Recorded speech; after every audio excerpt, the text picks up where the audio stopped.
Hello বন্ধুরা, বাংলা নিউজে আপনাকে স্বাগত। শুরুতে সংবাদের শিরোনাম, পরে বিস্তারিত জানিয়ে দেব আমাদের হাতে থাকা সর্বশেষ গুরুত্বপূর্ণ আপডেট বাংলা সংবাদ। বিগত সরকারের আমলে কারা সাইবার সিকিউরিটি আইনের বিতর্কিত মামলাগুলো প্রত্যাহারের কাজ আজ থেকে শুরু করেছে। কারা মুক্তি পাচ্ছেন সেই তালিকা আসছে শীঘ্র।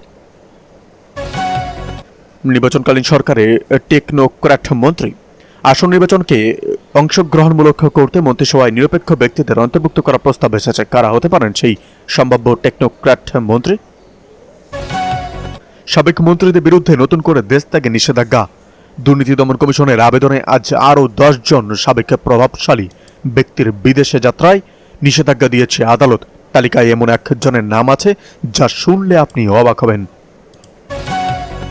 গুম কমিশন আজ আরও 100 জন নিখোঁজ ব্যক্তির একটি প্রাথমিক তালিকা প্রকাশ করেছে। সেখানে বিগত সরকারের প্রভাবশালী কোনো কর্মকর্তার জড়িত থাকার প্রমাণ পাওয়া গেছে কিনা তা এখনো ধোঁয়াশা। ঢাকা চট্টগ্রাম রুটে হাই স্পিড ট্রেন চালুর লক্ষ্যে আজ ইউরোপীয় ইউনিয়ন বড় অঙ্কের ঋণের প্রস্তাব দিয়েছে। তবে এই ঋণের শর্তে সার্বভৌমত্বের কোনো ঝুঁকি আছে কিনা তা খতিয়ে দেখছে সরকার। সরকারি চিকিৎসকদের জন্য আজ স্বাস্থ্য মন্ত্রণালয় থেকে একটি নতুন নীতিমালা জারি করা হয়েছে। অফিস সময়ের পর ডাক্তাররা কোথায় রোগী দেখাবেন তা নিয়ে চলছে বিতর্ক।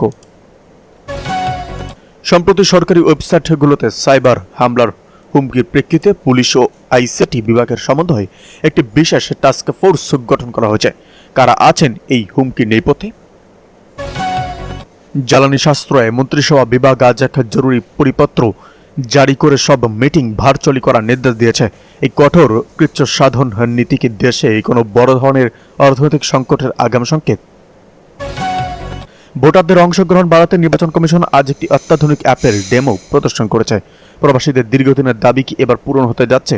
বিস্তারিত আসছে। বাংলাদেশ ব্যাংক, বিসিবি সহ সবখানে কু শুরু করেছে বিএনপি, বলেন জামায়াত আমির। বিরোধী দলীয় নেতা ও বাংলাদেশের জামায়াতে ইসলামীর আমির শফিকুর রহমান বলেছেন, বিএনপি এখন বাংলাদেশ ব্যাংক থেকে শুরু করে বাংলাদেশ ক্রিকেট বোর্ড, জেলা পরিষদ, বিশ্ববিদ্যালয় সব জায়গায় কু শুরু করেছে। আজ বুধবার দুপুরে জুলাই শহীদ পরিবার ও জুলাই যোদ্ধাদের সঙ্গে এই মত বিনিময় অনুষ্ঠানে জামায়াতের আমির কথা বলেন। তিনি বলেন, গুম কমিশন, মানবাধিকার কমিশন, পুলিশ সংস্কার কমিশন, দুদক, পিএসসি অধ্যাদেশ সহ যেগুলো মানুষের জীবন ও নিরাপত্তার সঙ্গে সম্পর্কিত, যেসব অধ্যাদেশ ফ্যাসিবাদের ঠেকানোর জন্য প্রয়োজন, বিএনপি সবকিছু গায়ে জোরে ফেলে দিয়েছে। তারা বিচার মানে কিছু তালগাছ ছাড়বে না।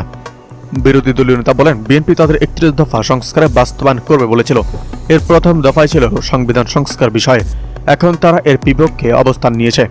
তারা শুধু জাতিসংঘে নয়, তাদের দলীয় সংস্কারের 31 দফার সঙ্গে বিশ্বাসঘাতকতা করেছে।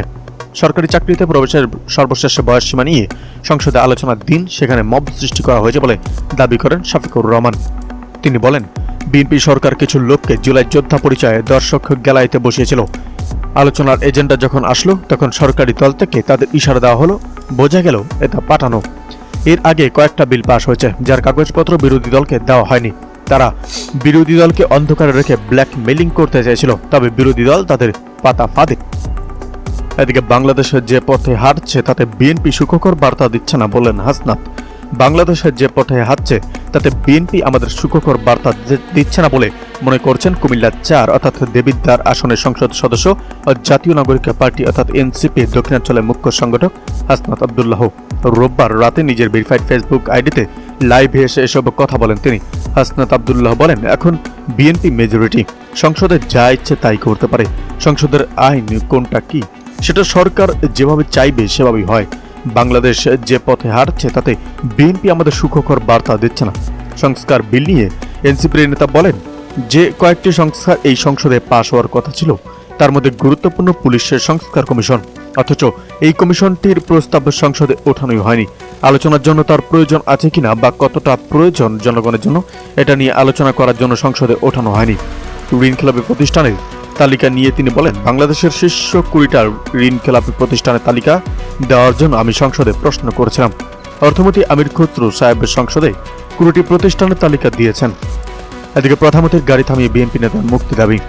গাজীপুরের টঙ্গীতে হঠাৎ করেই রাজনৈতিক কর্মসূচির রূপ নেয় প্রধানমন্ত্রীর গাড়ি বহরের চলাচল। মঙ্গলবার সকালে সেখানে অবস্থান নিয়ে বিক্ষোভ দেখান বাংলাদেশ জাতীয়তাবাদী দল অর্থাৎ বিএনপির নেতাকর্মীরা।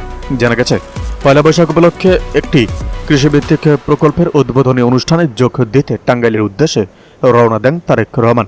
পথে টঙ্গীর বিআরটি উড়াল সড়কের স্টেশন রোড এলাকায় পৌঁছলে আগে থেকেই সেখানে জড়ো হওয়া বিএনপি সমর্থকরা স্লোগান দিতে শুরু করেন। প্রত্যক্ষদর্শীরা জানান, সকাল থেকে ব্যানার ও প্লেকার্ড হাতে নিয়ে সড়কের দুপাশে অবস্থান নেন নেতাকর্মীরা। গাড়িবহরটি ও এলাকায় পৌঁছালে তারা সাময়িকভাবে এর গতি থামিয়ে দাবি জানান দলটি নেতা নুরুল ইসলাম সরকারের মুক্তি দিতে হবে। এই ঘটনায় এলাকায় কিছু সময়ের জন্য উত্তেজনা সৃষ্টি হলেও পরে পরিস্থিতি নিয়ন্ত্রণে আসে এবং গাড়িবহরটি গন্তব্যের দিকে এগিয়ে যায়। নুরুল ইসলাম সরকারের পরিবারের পক্ষ থেকে তার মুক্তির দাবি পুনর্ব্যক্ত করা হয়েছে। তার ছেলে সরকার শাহনুর ইসলাম রনি বলেন, তার বাবা নির্দোষ হওয়া সত্ত্বেও দীর্ঘদিন ধরে কারাবন্দী রয়েছেন। সুষ্ঠু তদন্তের মাধ্যমে সত্য উদ্ঘাটন করে তাকে মুক্তি দেওয়ার আহ্বান জানান তিনি। এদিকে মালয়েশিয়া সহ বিভিন্ন দেশের শ্রম বাজার সচল করতে কাজ করছে সরকার, বলেন প্রবাসী কল্যাণ মন্ত্রী। মালয়েশিয়া সহ বিভিন্ন দেশের বন্ধ বা শ্রমিক শ্রম বাজার পুনরায় সচল করতে সরকার সক্রিয়ভাবে কাজ করছে বলে জানিয়েছেন প্রবাসী কল্যাণ ও বৈদেশিক কর্মসংস্থান মন্ত্রী আরিফুল হক চৌধুরী। বিশেষ করে দীর্ঘদিন বন্ধ থাকা মালয়েশিয়ার শ্রম বাজার দ্রুত চালুর উদ্যোগ নেওয়া হয়েছে। রোববার দুপুরে সিলেটের জেলা প্রশাসকের কার্যালয়ে আইন শৃঙ্খলা কমিটির সভা শেষে সাংবাদিকদের সঙ্গে আলাপকালে এ কথা বলেন তিনি। মন্ত্রী জানান, শ্রম বাজার সম্প্রসারণে শুধু মালয়েশিয়া নয়, অন্যান্য দেশগুলোর সঙ্গেও আলোচনা চলছে। বিদেশ থেকে ফিরে আসা কর্মীদের ভিসার মেয়াদ বাড়ানোর বিষয়ে সংশ্লিষ্ট দেশগুলোর সঙ্গে কূটনৈতিক পর্যায়ে যোগাযোগ অব্যাহত রয়েছে। ভিসা সংক্রান্ত জটিলতা নিরসনে প্রতিনিয়ত কাজ করা হচ্ছে বলেও তিনি উল্লেখ করেন। মালয়েশিয়া সফর প্রসঙ্গে মন্ত্রী বলেন, দুদেশের মধ্যে জয়েন্ট ভেঞ্চার চুক্তি স্বাক্ষর হয়েছে, যা